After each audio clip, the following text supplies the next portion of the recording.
I am doing my bit on favorite performances.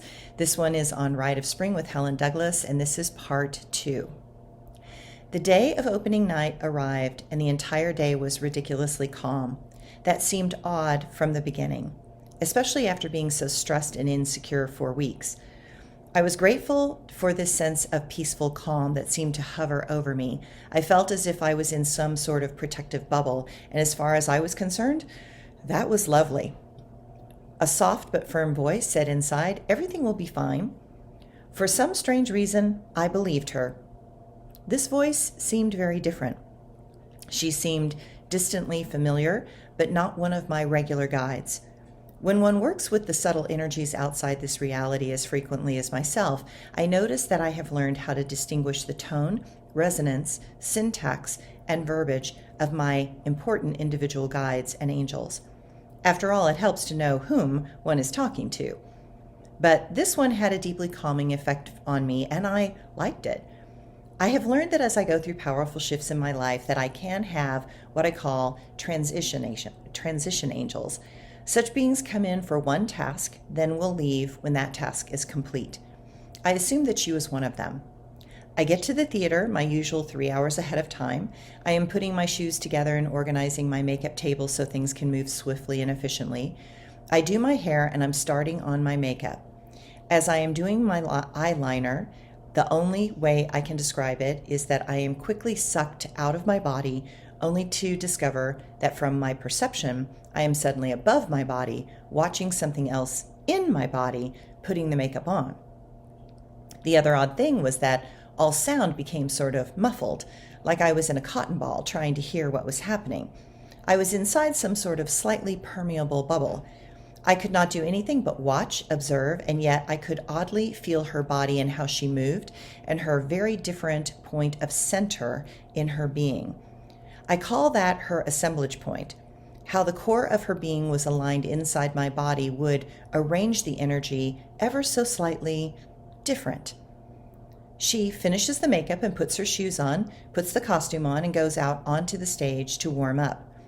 I usually do not warm up backstage, but that was where she wanted to go, as there are dark corners that one can hide in, and the crew is so busy getting things ready that they often do not pay the dancers much mind because they have much more important things to do getting ready for the performance. There is something very intense about this creature inhabiting my body. She is extremely powerful, infinitely confident, and is clearly avoiding talking to anyone. Her bubble is one where it sent out a message for no one to talk to her. The performance starts, and I watch from my perfect seat above as this being that is clearly some sort of goddess or demigod takes over and shows me how it is done. She effortlessly takes over the stage. The choreography that made things feel so different for me was effortless for her. In this show, when this vulture creature goddess comes on stage, the stage is dark with a spotlight on the person who had just died on stage, and I enter with double spotlights on her as she comes in to pick up the body and the soul and lift it into the higher realms.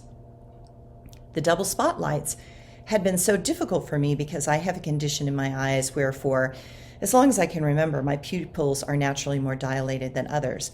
It gives my eyes that powerful saucer-like quality that allows my eyes to seem bigger and more penetrating than others. But I am hit with double spots. When I'm hit with double spots, it becomes so bright that I'm almost blind. The ridiculously difficult turns in this ballet were made harder because of that. To turn well, all ballet dancers do something called spotting, meaning that we pick a focal point and we keep our eyes on that point, and then we spin around and snap our head when the body requires us to shift our gaze. It allows us to stay more balanced, and it gives us a critical reference point spatially, so we know where we are. But with the double spotlights on me, I could not see anything but white. And so my turns on stage with this lighting had been off, and I was not able to do what I wanted. However, she had no problem at all. I could feel the lighting did not bother her because she was space. She was a goddess descended to show me how it was to be done. It was all about being in the flow of the character with the music. It was all about learning to trust in that flow and know that there was a powerful enough energy to carry me through the performance. As a dancer, while I could turn, doing more than 3 pirouettes was difficult for me, but for her, it was nothing. In fact, she technically did things that I was not ever able to do in this lifetime. She was so confident in her ability, she taught me that technique was only the beginning. I realized that it was all about letting the energy out and allowing that energy to extend in all directions equally. When that was allowed to just be a fact rather than some ideal, then those filaments would hold me up, no matter what I was doing or feeling. The game was to allow the energy in. That way, I was inside a powerful web that became a part of the continuous flow of life force that connected to all things. She was me, but she was a great bird that did not exist in this dimension. She was Earth, but she was something divine. She was a creature that completely embraced the darkness of death, and she was willing to release life from its suffering. But while she was willing and able to flow with death, she was not death. She was hope.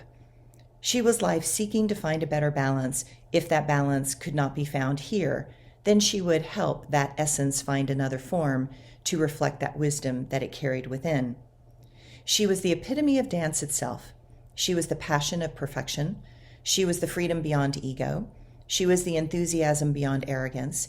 She was timeless and infinite.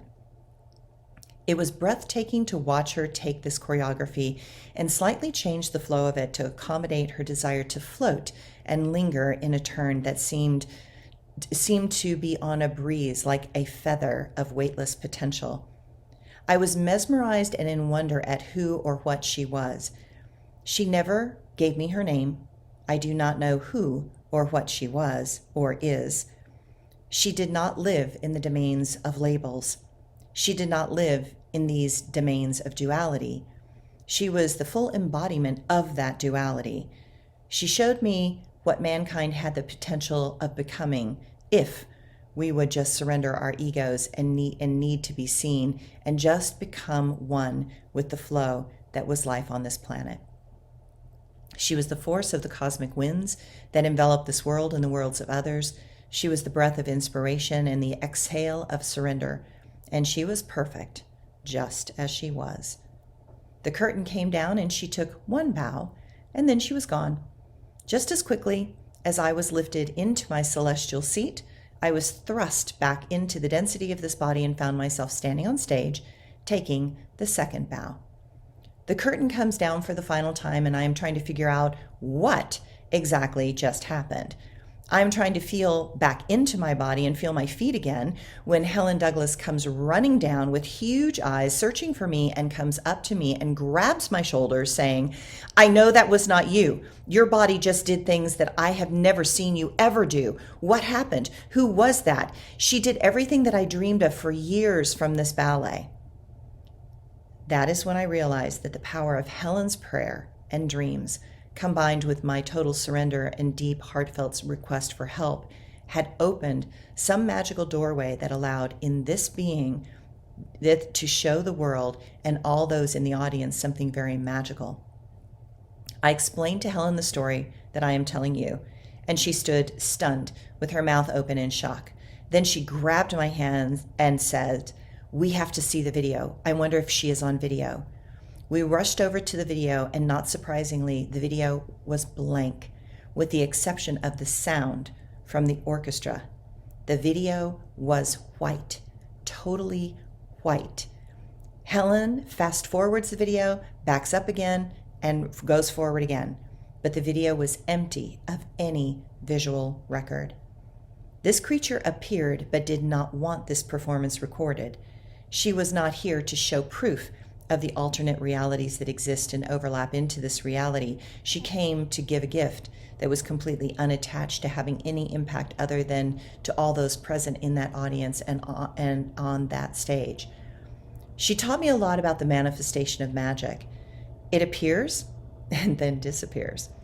It exists to show something and to make a point. It comes to teach and create a portal that might help others open and eventually transcend this reality. She needed nothing from this world, not acclaim, not fame, not money or status. She was here to give her gift, and there were those worthy of that gift in that moment. Helen and I stood in shock and wonder at what had just transpired. We knew we had witnessed a miracle. We knew that we had been touched by something divine, and we were both forever changed. My world shifted that day, and a doorway opened that was to take me towards my true calling, which was not necessarily ballet.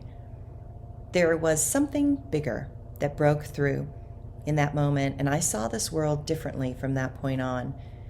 I am a dancer, but the form of that dance expanded into something much vaster than I could have ever perceived. I became a dancer of the swells and the waves in life. I became a dancer in the cosmos of infinite time. I became more than the form of ballet, and my gifts would forever move lyrically and with the music of their own. I became the music and the composer. I became the dancer and the choreographer. I became the human and the angel. I became unattached to what seemed so humanly important. I knew that I would be taken care of by forces that have eternally existed, and that death was nothing to be feared, because it was a step towards the next experience of expansion that would be required to reach even higher.